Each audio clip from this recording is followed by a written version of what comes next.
Hello guys, एक बार फिर से आप सभी का स्वागत है हमारे यूट्यूब चैनल जिसका नाम है सिलेक्शनपुर मोस्ट में। जैसा कि आप जानते हैं, कल से हम स्टार्ट कर चुके हैं अपना आर.एस. अग्रवाल की जो रीजनिंग की बुक है उसको कम्प्लीटली सॉल्व करने का हमने टारगेट रखा है। ठीक है, आपको हम बहुत ही कम समय में ये पूरा का पूरा बुक सॉल्व करा देंगे, जिससे होगा क्या कि आपको ना तो कोई बुक खरीदने की ज़रूरत पड़ेगी, ना कहीं यहाँ वहाँ किसी यूट्यूब चैनल पर जाना पड़ेगा अलग अलग टॉपिक्स के लिए। आपको एक ही टॉपिक पे हर जो चैप्टर है आर.एस. अग्रवाल की बुक का सब मिल जाएगा। आपसे बस यही एक रिक्वेस्ट है कि आप हमारे साथ बने रहें। और जैसा कि मैंने पहले ही बताया कि हम इसका कल पार्ट 1 कर चुके हैं। ठीक है, तो आपसे रिक्वेस्ट, अगर अभी तक आपने वो वीडियो नहीं देखा है तो डिस्क्रिप्शन में लिंक दे दिया हमने, आप वहाँ पे जाइए और उसका पार्ट 1 का वीडियो देख लीजिए। इससे होगा क्या कि आपका जितना भी कॉन्सेप्ट है एनालॉजी से रिलेटेड पार्ट 1 में जो भी है वो क्लियर हो जाएगा। फिर हम पार्ट 2 आज कर रहे हैं, तो उसके बाद आप ये पार्ट 2 का वीडियो देखिए। अगर आपने नहीं देखा है तो, अगर आपने देखा है तो आपका इस वीडियो में स्वागत है and welcome. My name is Satyam Yadav and here आज हम स्टार्ट करने वाले हैं पार्ट 2 रीजनिंग का। ठीक है, आपको हम बताते हैं कि हमने कहाँ तक कल कर लिया। ठीक है, देखिए कल हमने इंस्ट्रूमेंट एंड मेजरमेंट भी कर लिया था, क्वांटिटी एंड यूनिट कर लिया था। आपको एक बार रिवाइज करा रहा हूँ क्योंकि रिवाइज बड़ी चीज़ होती है। ठीक है, और ये देखिए इंडिविजुअल एंड ग्रुप भी हमने कर लिया था। सेलर की जो ग्रुप होती है क्रू कहते हैं, कैटल्स के ग्रुप को हार्ड करते हैं। ठीक उसी प्रकार हमने कल ये एनिमल्स एंड यंग वन भी कर लिया था। मेल एंड फीमेल की अगर बात करें तो वो भी हमने कल कर लिया था। इंडिविजुअल मतलब हमने 10 तक कर लिया था। स्टडी एंड टॉपिक्स कर लिया था। वर्कर एंड टूल कर लिया था। टूल एंड एक्शन कर लिया था। और आज का हमारा टॉपिक स्टार्ट होता है पॉइंट नंबर 11 से। फिर से एक बार आपसे कहता हूँ कि अगर अभी तक आपने पार्ट 1 का वीडियो नहीं देखा है तो पहले जाके उसे देखिए, फिर इस वीडियो को देखिए, और अगर आपने देखा है तो फिर आपका एक बार फिर से स्वागत है। हम स्टार्ट करते हैं 11th पॉइंट इस टॉपिक का, जिसका नाम है एनालॉजी।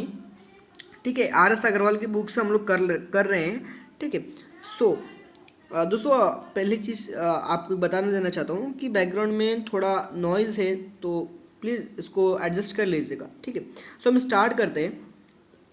जो हमारा पहला है example, chef kitchen. Actually worker क्या होता है, कोई पर्सन जो कुछ काम करता है उसको हम वर्कर करते हैं। ठीक है, वर्कर करते हैं। और वर्किंग प्लेस, जिस प्लेस पे वो काम करता है ना, जिस प्लेस पे वो काम करता है उसको हम बोलते हैं वर्किंग प्लेस। ठीक है, मैं थोड़ा नॉइस कर लेता हूँ कम। ठीक है, आगे बढ़ते हैं। ये यहाँ पे पॉइंट 1 देखिए, फार्मर जो होता है जिसे हम किसान कहते हैं। ठीक है, फार्मर किसान होता है तो खेती कहाँ करता है, खेत में ही करेगा भैया, रोड पे तो करेगा नहीं वो। तो खेत को इंग्लिश में क्या कहते हैं, फील्ड कहते हैं। ठीक है, फील्ड कहते हैं, मतलब किसान कहाँ खेती करता है, फील्ड में करता है। आई थिंक आप समझ पा रहे होंगे मैं क्या कहना चाहता हूँ। दूसरा वॉरियर मतलब होता है सैनिक। हमारे देश के सैनिक कहाँ लड़ते हैं, बैटल फील्ड में लड़ते हैं, जंग के मैदान में। ठीक है, जंग के मैदान में हमारे सैनिक लड़ते हैं। ठीक है, थर्ड देखिए इंजीनियर्स। अब इंजीनियर्स का काम, जैसे कि हम जानते हैं कि हम वर्कर और वर्क प्लेस कर रहे हैं, तो इंजीनियर्स कहाँ काम करते हैं, साइट पे करते हैं। तो साइट वो प्लेस होती है जहाँ पे बिल्डिंग्स का निर्माण किया जाता है। ठीक है, उसको हम साइट कहते हैं। सेलर्स कहाँ काम करते हैं, सेलर मतलब नाविक जहाज पे काम करेगा, यानी कि शिप पे काम करता है नाविक। मुझे ऐसा लग रहा है कि आपको क्लियर हो रहा होगा। ठीक है, बार बार देखते हैं टीचर कहाँ काम करता है, what is the working place of teacher, हमारा प्यारा सा स्कूल। 13 नंबर डॉक्टर हॉस्पिटल में मिलेगा, पुलिस स्टेशन में तो पुलिस वाले मिलेंगे, तो डॉक्टर कहाँ मिलेगा, हॉस्पिटल मिलेगा। ठीक है, 14 नंबर क्लर्क भैया ऑफिस में काम करता है। क्लर्क इंजीनियर्स के साइड पे काम नहीं करता है, शिप में काम नहीं करता है, शिप के लिए काम कर सकता है लेकिन वो ऑफिस में ही काम करेगा। सर्वेंट नौकर चाकर हमारे घरों में काम करते हैं। ठीक है दोस्तों, अगला पॉइंट हम देख लेते हैं, पायलट कहाँ काम करता है, तो जाहिर सी बात है कि वो एरोप्लेन या फिर एयरक्राफ्ट का जो मेन एरिया होता है। ठीक है, जो मेन एरिया होता है एयरक्राफ्ट का, वहाँ पे काम करता है, जिसे हम कॉकपिट कहते हैं। तो क्वेश्चन इंग्लिश में पूछ सकता है कि जो मेन एरिया होता है एरोप्लेन का या फिर किसी एयरक्राफ्ट का जहाँ पे पायलट काम करता है, उसको क्या कहते हैं, तो उसको कॉकपिट कहते हैं फ्रेंड्स। ठीक है, 6 नंबर पे आता है, आपको बता दूं कि हम ये लाइन से ऐसे हम बढ़ रहे हैं पेज वाइज, तो हमारा ये जो नंबर है 16 17 ऐसे करके थोड़ा डिसअरेंज हो सकता है, बट आपको कंसेप्ट पे ध्यान देना है। ठीक है, पढ़ लिया हमने पायलट कॉकपिट पे। सेकंड, ब्यूटिशियन कहाँ काम करता है। अब सुंदर बनना है तो हम पुलिस स्टेशन तो जाएंगे नहीं, पार्लर ही जाएंगे, तो पार्लर में कौन बैठेगा, ब्यूटिशियन बैठेगा, जो हमें ब्यूटीफाई करेगा, हमें मतलब डेकोरेट करेगा। ठीक है, वो होता। आर्टिस्ट कहाँ बैठता है, थिएटर में बैठता है। अभी सलमान खान है तो पायलट तो बनेगा नहीं, वो थिएटर में बैठेंगे ना भाई साहब, इसके लिए। सिंगर्स, सिंगर्स सोर्स होता है एक्चुअली, आप दिखा नहीं है। एक्टर स्टेज पे एक्ट करता है। मैकेनिक्स गैरेज में रहता है, गैरेज यानी कि अब एक आता है कि एरोप्लेन कहाँ रखते हैं, तो एरोप्लेन हैंगर में रखते हैं फ्रेंड्स। जो एरोप्लेन का रखने का जगह होता है ना, उसको हैंगर बोलते हैं। और आपको ये कमेंट करके बताना है कि जहाँ जहाज़ों को रखा जाता है, समुद्री जहाज़ों को रखा जाता है, शिप्स को, उसे क्या कहते हैं। देखते हैं किसका आंसर पहले आता है। ठीक है, फिर आगे देखते हैं 10वां नंबर, लॉयर। वकील तो कोर्ट में ही काम करेगा, जाहिर सी बात है दोस्तों। यहाँ पे आपको ऐसा कभी नहीं लगेगा कि आप स्ट्रेसफुली पढ़ रहे हैं, आपको इंजॉय करा के पढ़ाया जाएगा, ताकि आप इंजॉय करते करते अपने स्टडीज़ को कंप्लीट करते हैं। तो जिससे होगा क्या कि आपको अपनी पढ़ाई में भी इंटरेस्ट आएगा, जिससे आपको बोरिंग नहीं होएगा, और आप इजीली अपने चीज़ों को मेमोराइज और बहुत दिन तक इसको मतलब मेमोरी में अपने फिट करके रख पाएंगे। सो 11 देखते हैं साइंटिस्ट। साइंटिस्ट कहाँ काम करता है, लेबोरेटरी में काम करता है फ्रेंड्स। ड्राइवर कहाँ काम करता है, तो केबिन में करता है। ग्रोसर शॉप में काम करता है, ग्रोसर मतलब अपना चना वाला, गेहूँ चावल वाला। ठीक है, पेंटर गैलरी में काम करता है, ये इंपॉर्टेंट है भैया, ये इंपॉर्टेंट है। वेटर रेस्टोरेंट में काम करता है, वर्कर फैक्ट्री में काम करता है, अंपायर पिच पे काम करता है। क्रिकेट की पिच है ना, क्रिकेट की पिच, बैट एंड बॉल बच्चों वाला, हाँ वही वाला क्रिकेट का पिच। गैम्बलर, गैम्बलर कहाँ काम करता है, 3 पत्ती याद है, शाहरुख खान की फिल्म थी डॉन, उसमें वो गैम्बलर, कसिनो में गैम्बलिंग होती है। ठीक है, ये आप सब इसको याद कीजिए, इंग्लिश में भी बहुत काम आता है, बहुत काम आता है। हमने बहुत सारी एग्जाम्स में देखा है इन क्वेश्चंस को। और वर्कर एंड प्रोडक्ट की बात करते हैं, तो भैया वर्कर एंड प्रोडक्ट पहले आपको बता दूं, जैसे बेकरी में क्या बनता है, बेक बनता है। तो जो इंसान बेकरी में जो बेक्स बनता है, जो भी पाव वगैरह बनता है, तो जो वो इंसान बनाता है ना, वो वर्कर हो गया। और बेक हो गया यानी कि टोस्ट हो गया, या फिर जो भी अदर थिंग्स है, वो हमारी प्रोडक्ट होगी, बेकरी प्रोडक्ट होगी। उसे कौन बनाता है, बेकर बनाता है। स्टार्ट करते हैं फार्मर। जब किसान खेती करता है तो कहाँ करता है, प्लाऊ करता है, किधर, फील्ड पे, खेत में, जिससे उसको रिजल्ट क्या मिलता है, कुछ क्रॉप्स मिलते हैं, जैसे चावल, गेहूँ, ज्वार, बाजरा, दलहन आदि। ठीक है, हंटर प्रे करता है, हंटर जब शिकार करता है तो उसे क्या मिलता है, प्रे मिलता है। कारपेंटर, उसका प्रोडक्ट है फर्नीचर। ऑथर जब कुछ लिखता है तो भैया बुक बन जाता है, वो बुक होता है। गोल्डस्मिथ ऑर्नामेंट्स का काम करता है। बचर यानी कि ये बोलते बच्चा बोले तो आपको जहाँ मटन्स मिलते हैं, चिकन वगैरह मिलते हैं, तो उसको बुचर बोलते हैं। ठीक है, वहाँ पे मीट मिलता है, उसका जो प्रोडक्ट होता है उसको मीट बोलते हैं। ठीक है, कॉबलर शूज़ जूते से रिलेटेड है। पोएट का भाई पोएम में मिलेगा। एडिटर का न्यूज़पेपर मिलेगा। टीचर शिक्षा दे सकता है, इसके लिए हमें अपने गुरुजनों की इज्जत और सम्मान करनी चाहिए। शेफ फूड दे सकता है। जज जस्टिस न्याय दे सकता है। कोरियोग्राफर बैलेट दे सकता है। प्रोड्यूसर फिल्म दे सकता है। आर्किटेक्ट डिजाइन दे सकता है। ट्रेलर क्लॉथ दे सकता है। ड्रामाटिस्ट प्ले दे सकता है। सो अब तक हम यहाँ पढ़ चुके हैं 12वां पॉइंट, और 13वां पॉइंट को हम स्टार्ट करने वाले हैं, जिसमें हम products and it's raw material के बारे में पढ़ेंगे कि किस रॉ मटेरियल से मिलकर हमें कौन सा प्रोडक्ट मिलता है। ठीक है, प्रोडक्ट में जैसे प्रिज्म।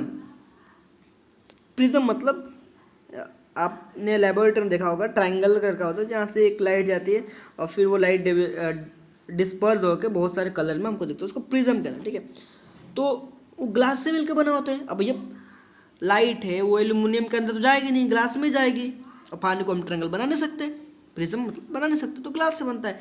बटर किससे बनता है? मिल्क से बनता है। दीवार किससे बनती है? ईंट से। फर्नीचर लकड़ी से बनता है। शूज लेदर से बनता है। पुल ओवर ऊल यानी कि सूती वस्त्रों से बनता है। मेटल और से बनता है। और हमारे पास होते हैं जो कि इम्प्योरिटीज ऐसे हम खान से निकालते हैं, फिर उसको साफ करते हैं। जैसे मैग्नामाइट हो गया तो उससे हम लोहा बनाते हैं। और हाँ, आपको कमेंट सेक्शन में बताना है कि एल्यूमिनियम एल्यूमिनियम किस ओर से बना होता है। ठीक है, आपको कमेंट करके बताना, और जिसका कमेंट पहले आएगा और एक्यूरेट आएगा उसको हम अगले वीडियो में उसका स्क्रीनशॉट शेयर करेंगे सबके साथ। ठीक है। फैब्रिक यान, सिंपल से फैब्रिक किससे बनता है? यार से होता है। वाइन संतरे सॉरी वाइन जो होती है वो ग्रेप्स यानी कि अंगूरों से बनाई जाती है। आपने सुना होगा उसको सड़ा के बनाई जाती है। जैगरी शुगर कैन से बनता है। जैगरी मतलब गुड़, वो तो शुगर कैन से एक से ही बनेगा। रबर लेटेक्स से बनता है। क्लॉथ कपड़े फाइबर के बनते हैं। फाइबर्स के, फाइबर प्लास्टिकल फाइबर नहीं, कपड़े वाले फाइबर। रोड एसफल्ट से बनता है, जो काले कलर का होता है ना, रोड पे पूरा बिछा रहता है, ये इसको हम एसफल्ट बोलते हैं। ठीक है। बुक पेपर से बनता है। जैक जूट से बनता है। ऑमलेट एग से बनता है। ज्वेलरी गोल्ड से बनता है। लाइनन फ्लैक्स से बनता है। ऑयल सीड से बनता है। पेपर पल्प से बनता है। फ्रेंड्स, यहाँ पे हम बहुत फास्ट वे में पढ़ रहे हैं, तो आप इसका मतलब ये नहीं समझिएगा कि हम जस्ट चीज़ों को स्किप आउट कर रहे हैं। बस हमारा मोटो ये है, क्योंकि अब हम उस लेवल तक थिंकिंग हो गई हमारी। हम बच्चे तो नहीं रहे हैं कि अब एक एक चीज़ रट्टा मारते चलेंगे। हमारी माइंड उतना डेवलप हो चुका है कि हम अगर किसी चीज़ को एक बार पढ़ ले, अच्छे से पढ़ ले, तो हम उसको भूलेंगे नहीं। ठीक है। So 14th number, part in whole partnership. नीब क्या होता है? पेन का एक हिस्सा होता है। सिंपल है। तो लीड किसका हिस्सा होता है? या पेंसिल का होता है। किचन हाउस का होता है। ब्लेड फैन का होता है। स्टूडेंट क्लास का हिस्सा होता है। विंडो घर का हिस्सा, कमरे का हिस्सा होता है। कॉकपिट एरोप्लेन, जैसे हमने पहले ही बताया है। ठीक है। अब हम मुझे आप ये कमेंट करके बताएंगे कि कॉकपिट में जो लोग काम करते हैं उन्हें क्या कहते हैं। हम पहले पढ़ा चुके हैं। बुक चैप्टर से मिलकर बना होता है। सिंपल, याद हो गया। So I think it's the last one but not the list. So word and intensity. Rage is a higher intensity than anger. गुस्सा होना, डिजायर होना, किसी की इच्छा होना, लेकिन विश होना वो होता है जैसे किसी की पक्का चाहत होना ही होना। ठीक है। बर्न किंडल, डॉन का सिंक, डॉन में डूब जाना होता है। सिंक में कंप्लीटली डूब जाना होता है। वॉर का क्वेरल, छोटा मोटा झगड़ा होता है, लेकिन वॉर बहुत बड़ा झगड़ा होता है। ईरर जो होता है ना, छोटा मोटा त्रुटि होती है, लेकिन ब्लंडर बहुत बड़ा मिस्टेक होता है। ठीक है। अब फेमस होता है, एक बदनाम होता है, रिनोन्ड। अनहैप्पी का सैड। सिंपल सिनोनियम से बस। रिफ्यूज का डेनी, क्राइम का सीन, मॉइस्ट का ड्रेंच। मुझे आशा है आपको याद हो गया रहेगा। ठीक है। अब यहाँ पे आते हैं कुछ वर्ड्स एंड सिनोनियम्स जो कि बहुत ही इंपॉर्टेंट है, पिछले एग्जाम्स में आ चुके हैं। इसके लिए RS सर ने यहाँ पे इसको एडमिट किया है, तो आपको जरूर इसे पढ़ना चाहिए। ठीक है। एबोर्ड का मतलब होता है ड्वेलिंग। ब्लेंड का मतलब होता है कई सारी चीज़ों को मिलाना। जैसे फ्यूल होता है ना एयरक्राफ्ट का, तो वो ब्लेंडेड फ्यूल होता है, उसमें बहुत सारे फ्यूल्स को मिला के बनाया जाता है, तो मिक्सिंग हो गया इसका सोल्यूशन। सो बैन का मतलब होता है प्रोहिबिशन, किसी को रोकथाम करना। असाइन अलॉटमेंट करना, जैसे हम अभी हमारी जॉब लग जाएगी तो हमारे को हमारा जहाँ भी ड्यूटी है वहाँ पे हमको अलॉट किया जाएगा। वैकेंट मतलब खाली होता है, एम्प्टी होता है। अबडक्ट मतलब किडनैप करना। डर्थ मीन्स कमी, स्कैरसिटी। डिसएपिएट मतलब स्क्वैंडर करना। सिबेट मतलब काम। ब्रिम मतलब एज, और हाउस मतलब होम। सॉलिसिट मतलब रिक्वेस्ट। पैसेज मतलब प्रेडिक्ट। हॉटी मतलब प्राउड। फ्लॉम मतलब defect. Fierce means violent. Fallacy मतलब होता है इल्यूजन। ठीक है। सब्स्टिट्यूट मतलब होता है रिप्लेस। मेंडर मीन्स होता है repair. Allied means descend, and pressure means assume. और मैं आपको यहाँ पे 5 सेकंड का टाइम देता हूँ, फटाफट आप जो है ना इसका स्क्रीनशॉट ले लीजिए, ताकि आपको रिवाइज करने में चीज़ें है ना आसानी रहेगी। ठीक है। फिर फटाक से आप इसको स्क्रीनशॉट ले लीजिए। ठीक है। सो आई होप आपने ले लिया होगा। आगे बढ़ते हैं। Words and it's antonyms. Friends, आपको एक फेयर बात बताता हूँ कि ये क्वेश्चन आपसे तभी हो सकते हैं, जैसे सिनोनियम्स का हो गया, एंटोनियम्स का, जब आपको मीनिंग्स याद रहेंगी, सिनोनियम्स एंटोनियम्स वगैरह। जैसे अटैक मतलब होता है भैया किसी पर अटैक करना, डिफेंस मतलब होता है रक्षा करना। एडवांस रिट्रीट आगे बढ़ना, पीछे हट जाना। क्रूएल मतलब निर्दयी इंसान, तो हो गया उसका वर्स्ट। सॉरी काइंड, दया दया दया मतलब जो इंसान बहुत दया करता हो, ठीक है। बेस्ट का वर्स्ट, फ्रेश मतलब ताज़ा, स्टिल मतलब बासी, ठीक उसी तरह इग्नोर मतलब किसी को नज़रअंदाज कर देना, नोटिस करना मतलब उस चीज़ के बारे में नॉलेज रहना। Initial, starting, final, the last. Condense मतलब दबाना एकदम, मतलब उसको तुम शॉर्ट कर देना, एक्सपांड तो बढ़ा देना। चाउस मतलब पीस, क्रीड मतलब डिस्ट्रॉय, सिंक डूब जाना, तो फ्लॉट मतलब तैरना। रोबस्ट मतलब मजबूत, तो वीक मतलब कमजोर। जेंटल मीन्स स्मूथ, तो हार्श मीन्स रफ। डीप मतलब स्वेल, डीप का मतलब नीचे एकदम, स्वेल ऊपर ऊपर, तो ऑब्जेक्ट हो गया नीचे नीचे ऊपर ऊपर। कॉर्डियल का हॉस्टाइल, एफर्म का डेनी, मॉन का रिजोइस, मॉन में मतलब दुख होता है, ठीक है। लेथार्जी का अलर्टनेस, लेथार्जी मतलब होता है आलसीपन, अलर्ट मतलब तत्पर। किंडल का एक्सटिंग्विश। सो आपको फिर से मैं थोड़ा टाइम देता हूँ, आप इसको स्क्रीनशॉट कर लीजिए ताकि आपको प्रैक्टिस और रिवाइज करने में दिक्कत ना हो, ठीक है। सो हमारे यहाँ पे 2 फ्रेंड्स कंप्लीट हो चुका है। हमारा जो एनालॉजी का टॉपिक था आर एस अग्रवाल सर का, रीजनिंग का, जनरल मेंटल एबिलिटी का, ये हमारा कंप्लीट हो चुका है। और अभी हम कुछ टेस्ट लगाने वाले हैं 5-6 क्वेश्चंस का, जिससे आपको जो आपने आज पढ़ा है वो रिवाइज हो जाएगा। और हाँ, चैनल को सब्सक्राइब तुरंत कर लेना और बेल आइकन को दबा देना, ताकि जब हम कल इस पे क्वेश्चंस लेके आएँ तो आप इसको क्वेश्चंस को करने से चूक ना जाए, और कल इन क्वेश्चंस को करके अपनी जो स्टडी है उसको पुख्ता कर ले कि हाँ मैंने एनालॉजी कर लिया, और अगर भविष्य में कोई भी क्वेश्चन यहाँ से उठ के आता है तो मैं इसको करने के लिए तैयार हूँ। सो फ्रेंड्स, हम आ चुके हैं उन क्वेश्चंस पे, ठीक है। आपको पहले हम दिखाते हैं, ये देखिए,